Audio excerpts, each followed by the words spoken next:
Bohanse olor bang' jopuonjre ng'anyo kendo ketho mwandu odiechieng' manyoro.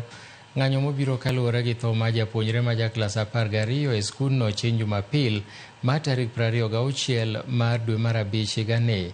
Direkta e migawo mar somo e kauntino ma Migori, Jacob Onyiego, oyango ni sikundno olor kendo jopuonjre oor dala nikech ne gichako ketho mwandu mag sikul.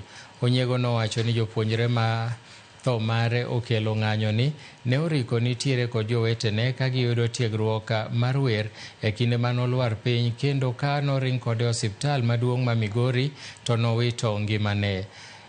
Nowacho ni gichich ni japuonjreni ne nyalo bedo kod tuo moro mopondo e dende.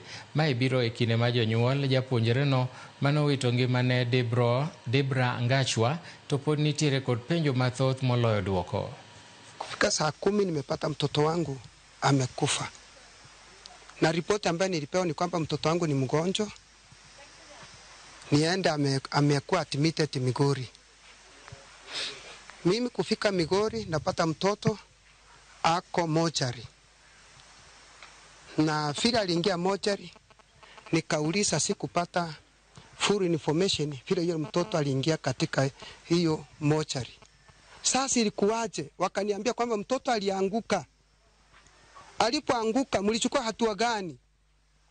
Wakasema kwamba mtoto walimkimbisha hospitali. Sasa hiyo hospitali nani mzazi alichua? Mtoto alianguka saa 5, mzazi anaambiwa saa 8 ikielekea saa 9.